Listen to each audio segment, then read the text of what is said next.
Hi,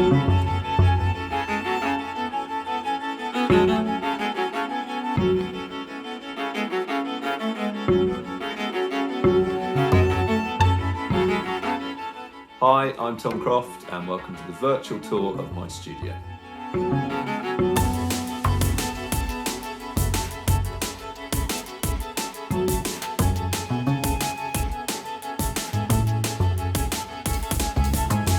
So this is my portrait of Harriet Durkin, the A&E nurse at Manchester Royal Infirmary. She was the first to respond when I put out my offer of a free portrait to the first NHS key worker to contact me on social media. And I feel very lucky that it was Harriet who contacted me. I get on with her really well. She is a wonderful, warm, caring, generous human being. This reference that she sent me was her, in fact, trying her PPE on for the first time and waving to her mum in the photo.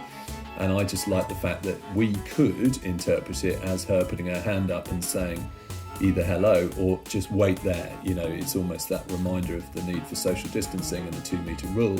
So I found it a very powerful image, and I found that the light source was crucial too, to sort of pique my interest from an artistic point of view. So yeah, this is my portrait of Harriet Durkin.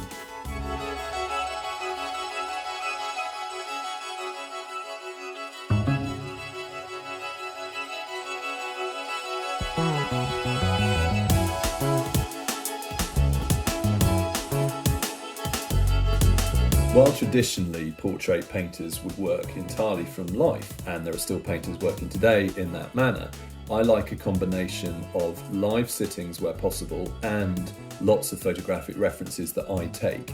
So at the first sitting, you try and put your subject at ease, you hope they relax, you want to find out what's an authentic expression and what's a false posed one, and you get that from meeting them in reality and seeing them in real life.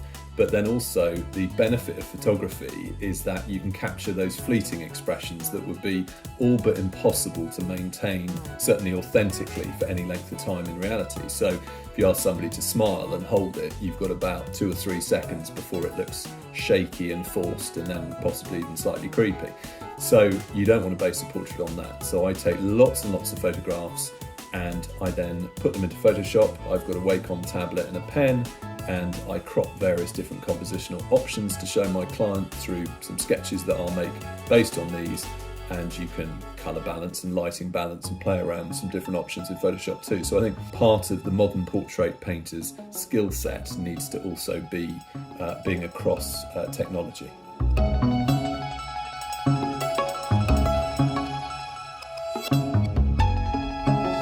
So this is my bookcase that has slowly morphed into a receptacle for colour sketches and small still lives and landscapes that I've done over the last year or so. Sometimes when I'm working on a large portrait, I'll want to figure out some colour relationships and do a little small oil sketch of it first to see what works or doesn't work. But also there's a landscape of Port Meadow, which is this vast expanse of sky that is just around the corner from where I am.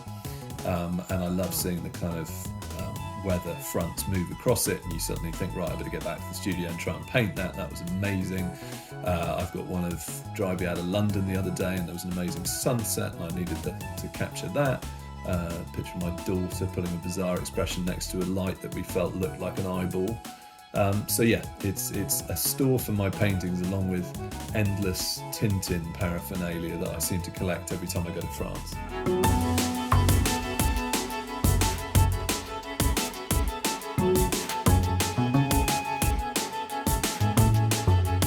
So a couple of years ago now, I was fortunate enough to travel out to Africa and go to Nairobi. And in Nairobi, there is an area called Kibera, which is the largest slum in Africa. And it's an amazing place. It's, as far as your eye can see, kind of tin huts, no bigger than 4 or 5 feet square, where, 7 or 8 family members were growing up.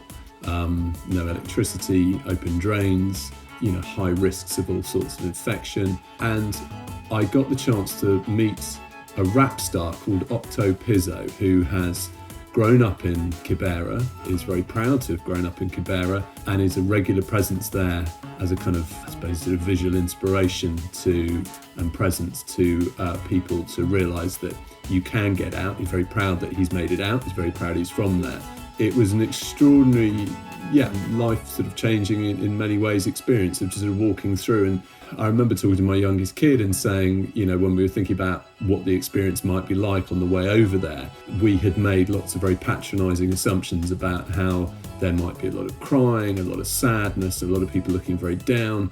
Quite the reverse. Fascinating to see how much positivity and happiness was radiating from the faces, and it was a reminder to me of not just how lucky we are, but to really not engage with all of the kind of material gain and the lack of happiness that any of buying into that mindset gives us. It was a real bit of a life-changing moment for me, I think, in many ways, and I feel very, very honoured and lucky to have met Octo. He's a wonderful, intelligent young man whose music is really popular and is making a difference, and he isn't just sort of following lots of kind of cliched rap kind of narratives to the songs. He's trying to be more positive about things, more respectful to women in his lyrics, and I found him, as did my kids, a real kind of inspiring and engaging and charismatic figure. So when I got back to my studio, I felt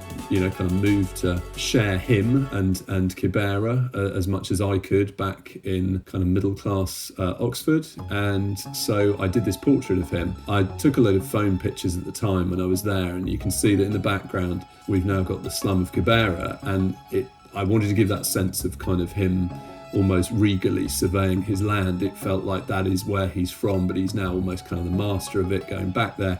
And I like the contrast of this graphic print sweatshirt in contrast with almost a kind of biblical scene in some respects, a very, very humble scene in the background. So this is my portrait of Octo, and as you can see in the way that I've used the paint, I try and keep my strokes, especially if you zoom into the forehead, for instance, you can see how little I actually mix the colour on my palette.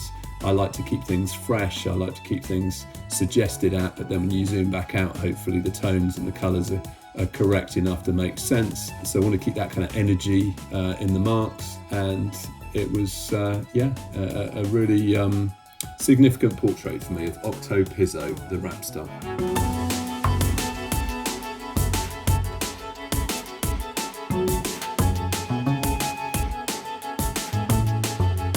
So this is my rather strange palette. So I've got these towers that have built up over probably about 10 years now, actually. And every time I start a session, I squeeze a bit of paint out, on the top of each colour tower that I'm going to be working on. My mixable area is becoming smaller and smaller, as you can see. So it won't be long before I have to ditch it and get a fresh one.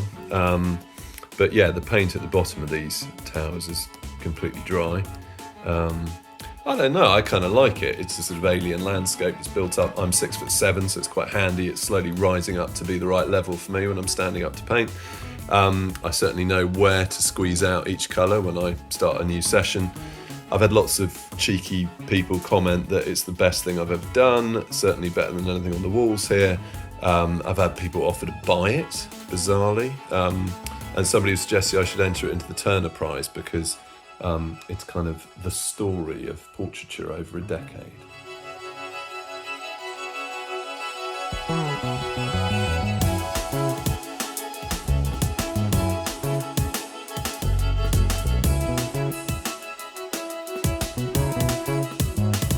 So when I start a portrait, I always start by breaking up the white canvas with what we call a ground. Now that is just a kind of wash of a mid-value tone. And the reason you do that, other than just to get over the kind of daunting white canvas and get moving, is it helps me judge my tones. So if you imagine trying to figure out how dark or light this particular tone is on a white background, everything looks dark relative to the white. So this helps me quickly and accurately establish my tonal range of values. So then I like to base my portrait and hang it on an accurate underdrawing. Some people do this with a brush. I like to do it with a pencil just because I like to be super accurate at this point. And again, some people will work up from kind of blurred big mass tones and slowly whittle it down. I like to be fairly accurate right from the start, so this helps me do that.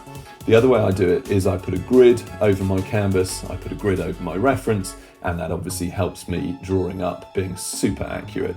To me, if a portrait doesn't look exactly like the person and have an accurate anatomical likeness, it's kind of fallen at the first hurdle. You know, obviously we hope to load on a deeper observation of personality and character when it comes to having a sitting, but in this case it allows me just to get a good structure to base the portrait on. In this case, I'm beginning a portrait of the fabulous Sarah Jane Moon, who is a fellow CBPP member, and we are all drawing and painting each other for a series of lockdown portraits called Life in Lockdown, and we will be having an exhibition of that once we've all finished our portraits. So this is my beginning of my portrait of her.